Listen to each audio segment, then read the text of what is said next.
कि एक डॉक्टर सोनेलाल पटेल जाएगा तो लाखों लाख डॉक्टर सोनेलाल पटेल पैदा करके जाएगा। और निश्चित तौर पर उन्होंने वो करके दिखाया। उनके पास यश, वैभव, शिक्षा, किसी चीज की कमी नहीं थी, लेकिन उसके बावजूद अपने समाज के प्रति अपने दायित्वों का निर्वहन करने के लिए वो व्यक्ति निकल पड़ा अपने घर से और अपनी जिंदगी के अंतिम सांस तक अपने समाज को ये बताने का काम किया कि इस देश की रीढ़ की हड्डी है हम, इस देश के खेत खलिहानों में बसते हैं हम, इस देश के खजाने में सबसे बड़ा योगदान है हमारा। तो फिर इस देश के रोजगार, इस देश के सम्मान, इस देश के वैभव, इस देश की शिक्षा, इस देश की स्वास्थ्य व्यवस्था में हमारा हक और अधिकार कौन सुनिश्चित करेगा?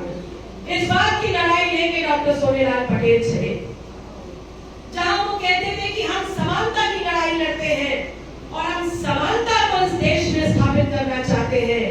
वही दूसरे लोग थे जो उनका विरोध करके कहते थे कि समरसता तो हम भी स्थापित करना चाहते हैं।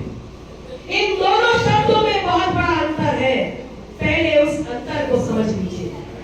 डॉक्टर सोनेलाल पटेल ने कहा कि समानता स्थापित करना चाहते हैं हर जाति, हर धर्म, हर वर्ग के व्यक्ति के लिए, और उनका विरोध करने वाले लोग बोलते थे कि हम समरसता स्थापित करना चाहते हैं।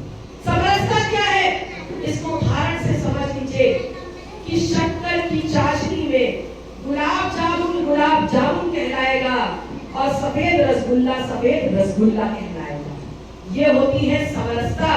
मतलब अगर काला वाला पिछड़ा है तो वह देश में काला वाला पिछड़ा ही कहलाएगा, और अगर गोरा वाला वो जो रसगुल्ला, वो छेना है, वो इस देश का अगला समाज कहलाएगा।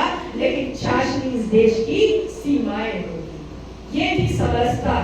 और डॉक्टर सोनेलाल पटेल क्या कहते थे? डॉक्टर सोनेलाल पटेल कहते थे कि अगर एक कटोरा और उस कटोरे के अंदर चाशनी है जो हमारे देश की सीमाएं हैं, तो उसमें चाहे काला रसगुल्ला हो और चाहे उसमें सफेद छेना हो,